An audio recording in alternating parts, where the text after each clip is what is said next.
Jai Janan Swadharmi Bandhu. So today we are going to read this book again. The name of the book is Cosmology, Old and New. It is written by Professor G.R. Jain. And we are reading this book in different parts, and this is the part number 5. And we shall start from the same paragraph in this part that we have left in part 4, that we ended this book reading in part 4. In part 4, we were reading about Dharma Dravya, that is helpful in the motion of Jiva and matter. So we will continue in that topic. So I shall start from this sloka. Amurto nishkriyo nityo matsayanam jalvad bhuvi. Dharma Dravya is formless, inactive, and eternal.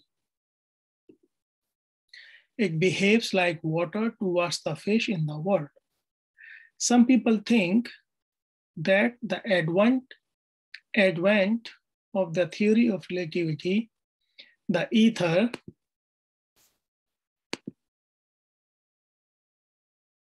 has been thrown out of mind.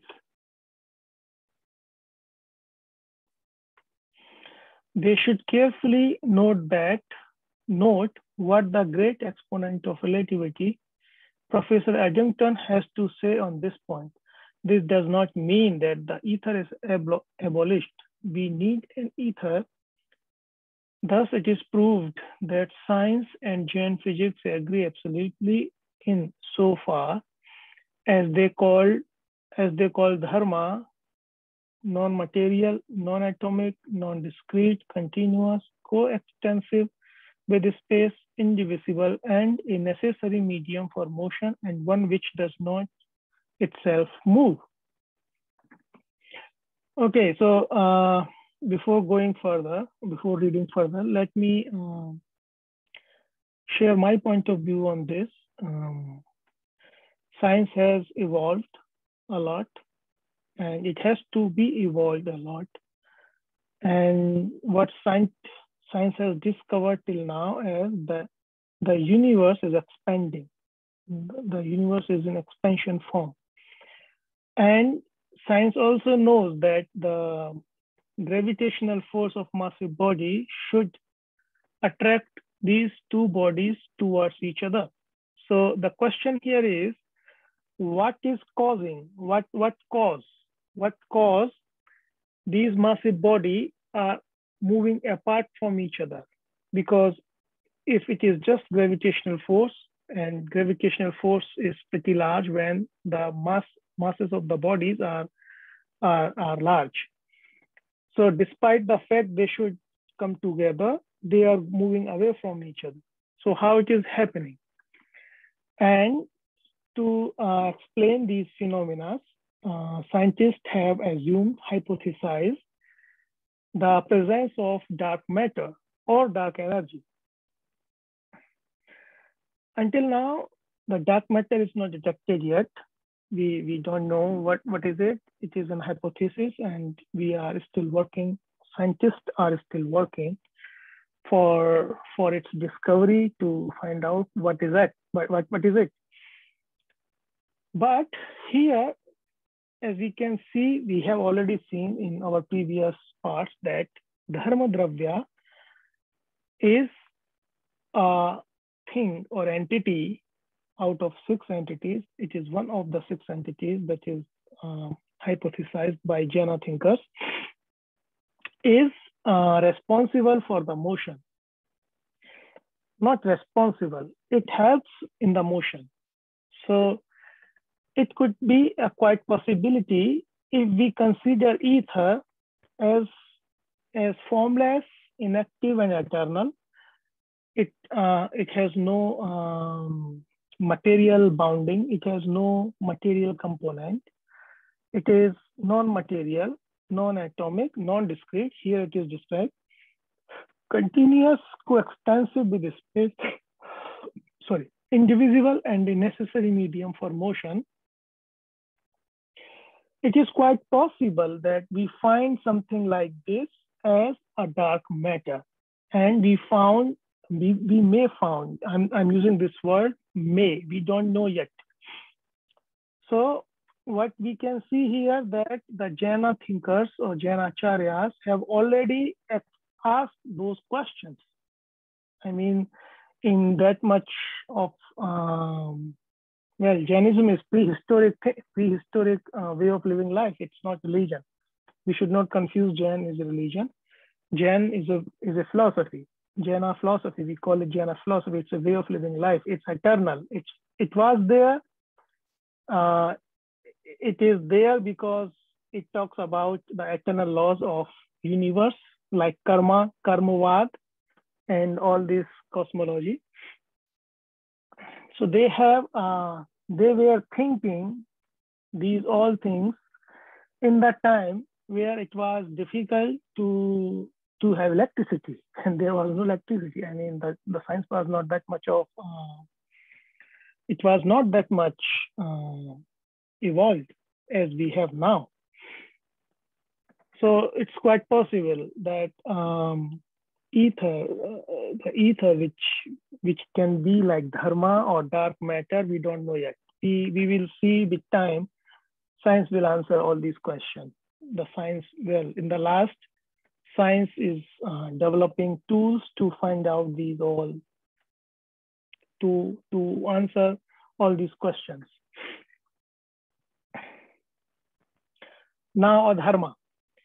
Let us now take up the next entity in the sutra, adharma. Adhammam thidi jiva puggalanam cha adharma sthite jiva pudgalanam cha. Adharma is the auxiliary cause of rest to soul and matter. Dharma for motion. It helps in motion.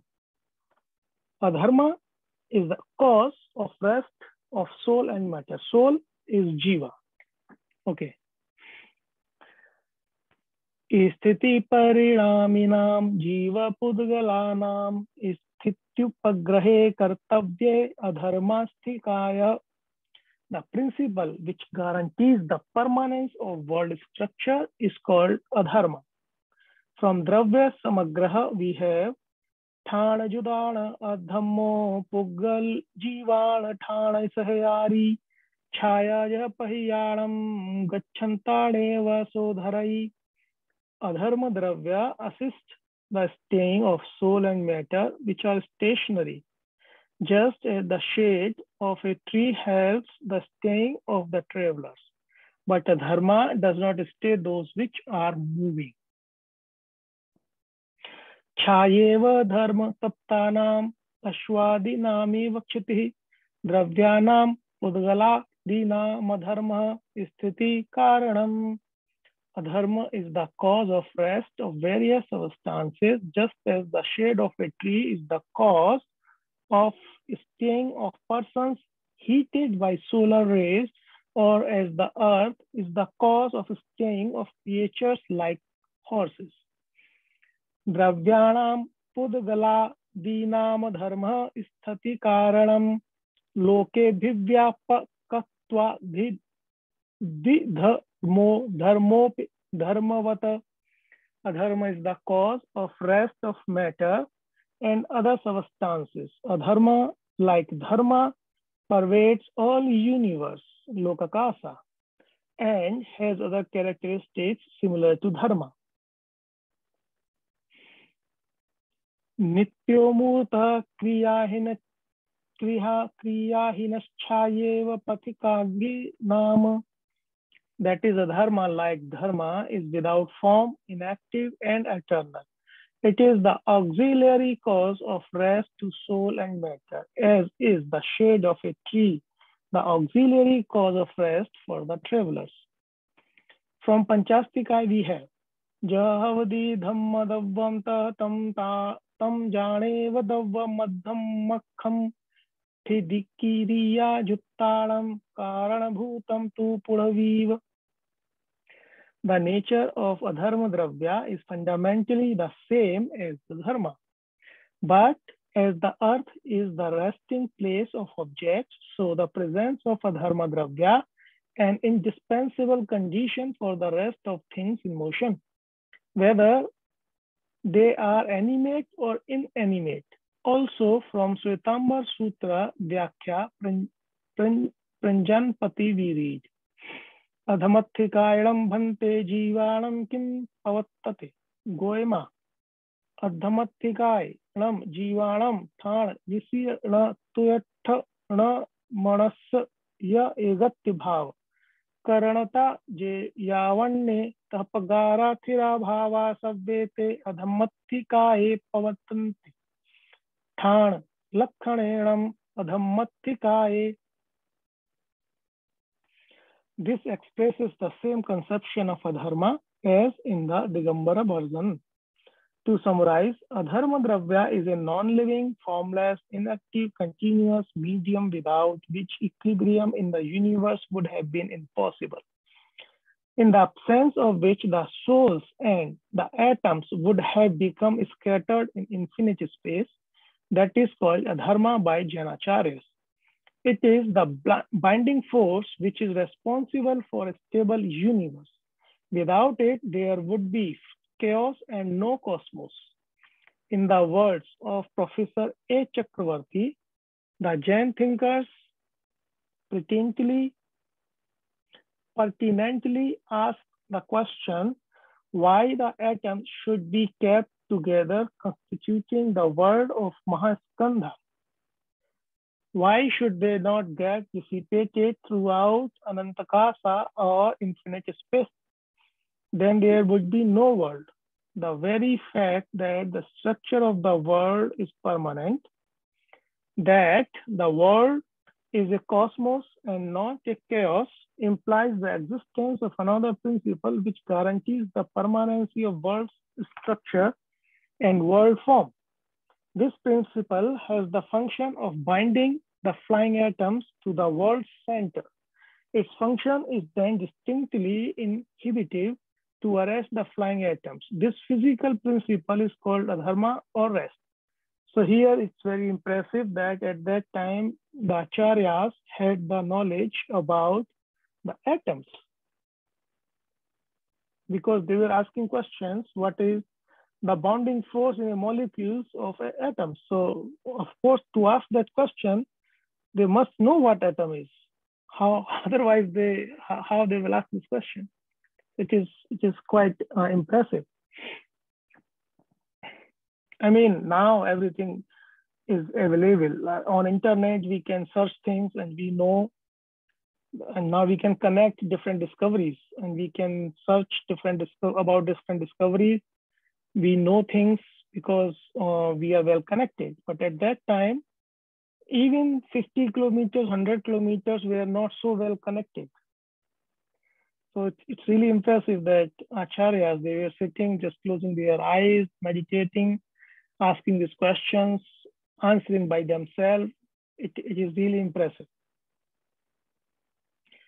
Without internet, without Wikipedia, without Wi-Fi, both dharma and adharma pervade through space up to world limit. They are absolutely non-physical in nature and non-atomic and non-discrete in structure. The qualities of Pudgala are not found therein, nor have the structure of a space which is constituted by space points. These two physical principles are perfectly simple. Therefore, they may be spoken of as one or as many. They are spatial and yet are non-spatial. They are amurta and arupa. They are neither light nor heavy. They are not objects of sense perception. Their existence is inferred only through their function. Such are the characteristics of these two principles, which are distinctly peculiar to Jaina physics. So here the idea is that it's not perceivable. Nobody can perceive it through senses, like we have eyes, ears, or touch, or taste, or smell, something like that. However, one can infer the presence of these two entities based on their function. For example, as I mentioned earlier, that the universe is expanding now, and what is happening, how they can expand if they must have they must be attract, but it seems that they are going away from each other. So it seems they are repelling from each other. They are not repelling, but they are expanding. So how it is happening? For that kind of answers, we have a hypothesis of dark matter and dark energy. So probably we are going to see in future that maybe it is linked with that. Well, at the moment, we don't have certain answer, but it seems that the dharma dravya is having some kind of connection with dark matter. Well, I cannot say with definite or something like that, but it seems like that. Okay.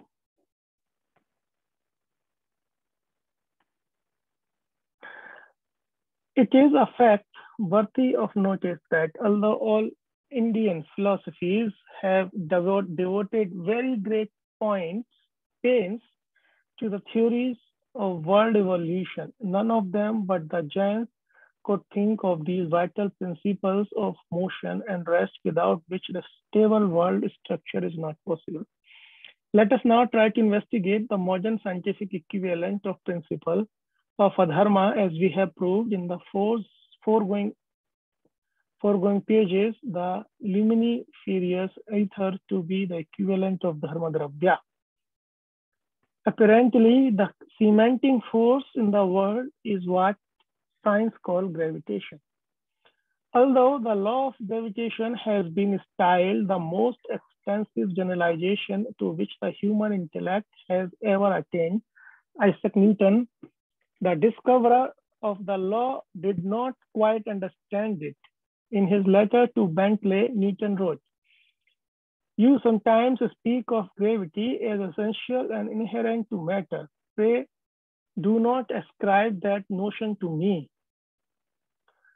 For the cause of gravity is what I do not pretend to know, and therefore would take more time to consider it.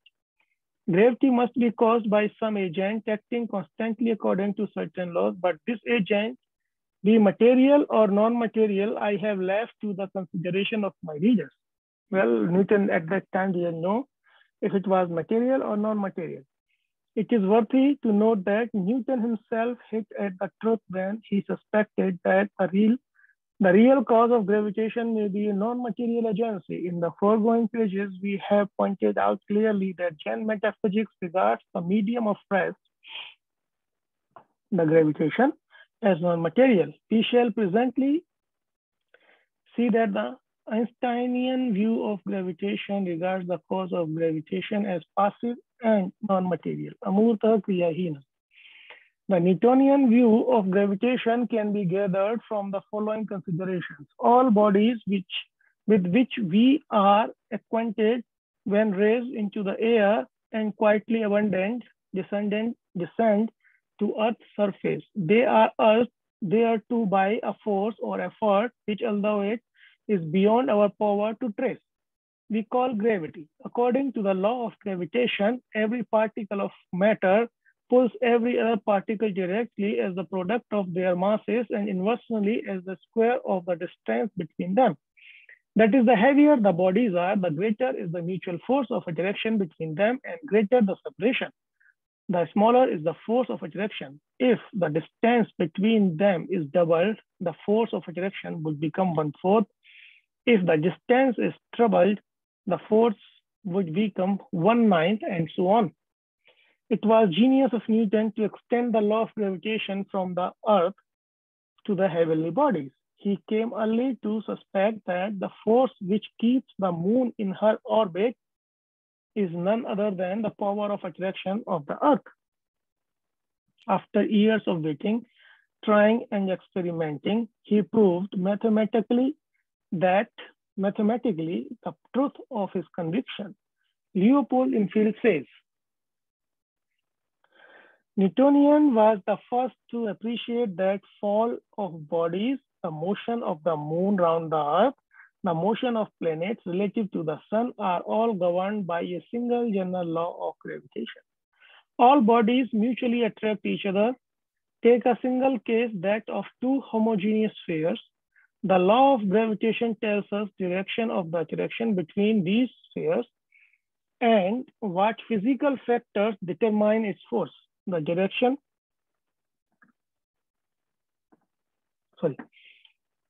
the direction is that of the straight line which joins the centers of the spheres. The force of the attraction depends only on the masses of the spheres and on the distance which separates their centers. Let us double the mass of one sphere and treble that of the other. The force of attraction will be increased by 6. Put more briefly and generally, the force of attraction of two bodies varies directly as the product of their masses. Next, assume that the masses of the spheres remain the same, but that the distance is trebled. The force of attraction is now reduced by 9 times. In other words, the force varies inversely as the square of the distance. But how is it that this force does not manifest itself in connection with objects which surround us? Why do not chairs, tables, houses tend to move towards each other? The answer is simple. The forces of attraction are extremely small. In the case of objects around us, they are insufficient to overcome the forces of resistance to motion. That is to say, the forces of friction, which are always brought into play. If the attracting bodies are very massive, the forces of attraction become appreciable. It is due to them that the Earth attracts the bodies in its vicinity, and the planets move around the sun, and the moon moves around the Earth. Yet another question suggests itself in this concern. If bodies attract each other along the straight line which join them, how is that the Earth does not fall upon the sun and the moon upon the Earth?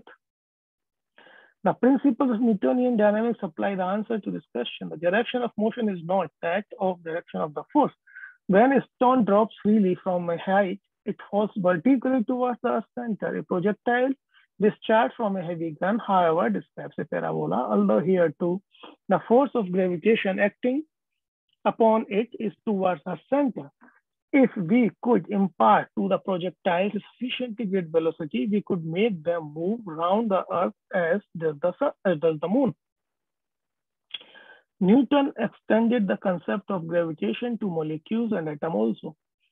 The propensity of two bodies to react chemically was attributed to the attraction of the particles of one for the particles of the other. Later on, the term attraction was changed to affinity. The Greek philosopher Democritus held the view that the atoms are attracted to one another on account of their whirling motions. These considerations lead us to the conclusion that gravitation is the cause of stability of the macroscopic as well as microscopic systems of the universe. But the gravitation, there would be all chaos, there would be no world. The atoms would be scattered throughout space, the galaxies would disperse, the members of the solar system would be torn off one from the other, hence the necessity of the important postulate of Dharmadravya, the gravitation. It should be borne in mind that Newton regarded the force of gravity as an active force. Although acting like an invisible agency, the modification of the concept of gravitation introduced by the author of relativity, Professor Albert Einstein, renders gravitation quite inactive and thus brings it on the same level as the Dharmadravya of the Jain philosophers. The view of Einstein can be approached in the following manner. Suppose this room is a lift. The support breaks and down we go with ever increasing velocity, falling freely like a stone. Suppose I am inside the lift and I perform the experiment of dropping an apple held in my hand. Remember that the lift and all things contain it are falling freely all the while. To my surprise, I shall see that the apple cannot fall any more than it is already Doing owing to the free fall of the lift, the apple remains poised in my hand. The force which causes apples to fall, that is gravitation as an active agent, disappears so far as the man in the lift is concerned. How ignorant science is of the ultimate nature of gravitation is prettily set forth in a story told by Einstein as a preliminary to a popular exposition. Suppose he says that a man were put into a perfectly dark cage that was poised motionless far out into interstellar space. The man would not weigh anything. He could move from one of the cage to the other side, or from top to bottom. By the slightest push, he could float in the middle of the cage without touching it. Suppose that, unknown to him, a cable were attached to the top of the cage and some strong motive force applied to the cable. Suppose that this force drew the cage swiftly in the direction of a line from the bottom to the top of the cage. And suppose that the force were so steady and noiseless that it was not suspected by the man in the cage. What would he imagine was happening? He would suddenly discover that he was being drawn against the bottom of the cage. Only by a strong effort with his leg, he jumped away from the bottom for a moment, and then he would instantly feel strongly attracted back to the bottom. Actually, as we can see from outside, the bottom is being drawn towards him. But he, accustomed to his motion of gravitation, would never suspect this. He would feel attracted by the bottom, and the most ingenious physicist supplies with all the most sensitive apparatus. Even if he guessed at two reasons for the sensation, could never determine which was the real one. In the words of Henshaw Ward, gravitation is an absolute mystery. We cannot guess at any explanation of its nature. If we call it a force of attraction, we are not saying anything. We cannot conceive how a force can act at a distance without any medium through which to act, or how the force can act instantaneously, or what could propagate it. But then what is the Einsteinian explanation of falling bodies? According to Einstein, the totality of a space is so curved that ray of light, after traveling in a direct line for a long enough time, would come back to its starting point. The curving of a space is in any region depends upon the concentration of matter there is. The greater the mass of matter, the greater is the curvature or wrapping. If anyone could become familiar with the abstruse formulae and calculations of Professor Eddington, it would be natural to suppose that space and time must be wrapped under the influence of so much gravitational force assembled in one place. How could it be otherwise? How could space and time be expected to stand the strain of such an intolerable deal of matter heaped around one center? In the words of H. Ward again, to be surprised at the carving of space is to be like a child is grieved when a house of cards crumbles under the weight of a big doll. Certainly, space and time must be distorted by gravitation. Why does an apple fall to the earth? The answer is the presence of the apple distorts the space in its neighborhood, and the apple then slips along the line of the greatest slope. Note that it is pulled by the gravitational attraction of the earth, not that it is pulled by the gravitational attraction of the earth. Nikhil Ranjan Sen, in his article on relativity, writes as follows: Thou, the general theory of relativity gives a conception of the universe totally different from the one on which the classical mechanics of Newton and Galileo is based. The new theory succeeds in describing all physical phenomena in conformity with our experience quite as good as the classical theory. With Newton's mechanics, gravitation is simply a question of attraction at a distance according to a definite law. How this mechanism of action at a distance operates, the theory is silent about the point.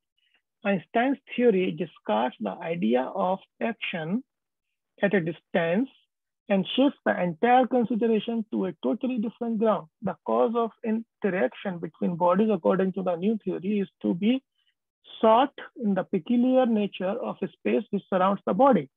The presence of matter gives an appreciable curvature to the surrounding space, and the matter falls down as it were along the slope of this curvature according to the definite law. In Einstein's mechanics, the law remains essentially the same, though it is formulated in a more rigorous form out of necessity. Although the scientists have not come to postulate in clear terms of existence of a separate medium of rest, like ether, the medium of motion, they are constantly feeling the necessity of it. They do require a medium for the propagation of gravitation, hence wrote Henshaw. We cannot conceive how a force can act at a distance without any medium through which to act, or how the force can act instantaneously, or what could propagate it. Or in the other words, or in the words of Dr. N.R. Sem, how this mechanism of action at a distance operates, the theory, Newtonian theory of gravitation, is silent about the point. It is the greatest triumph of Jain theory of adharma, dravya, that science had to postulate the existence of an invisible force of gravitation to account for the stability of the universe, and that Einstein's modification of the law of gravitation had entirely divested the latter of its achieved active character.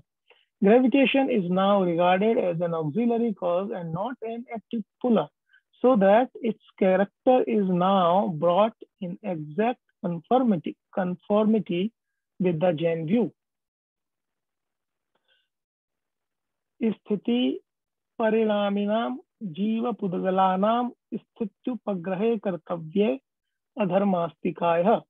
The principle which guarantees the permanence of world structure is called dharma. And further, Nityo Murtah Kriyahinashchave Patikanginam. A dharma like dharma is without form, inactive and eternal. It is auxiliary cause of rest to soul and matter, as is the shade of a tree and auxiliary cause of rest for the travels. So we will rest here. We will stop here. We will continue in part 6 from here, from the next entity, which is Akasa. Until that, Jai Jinendra.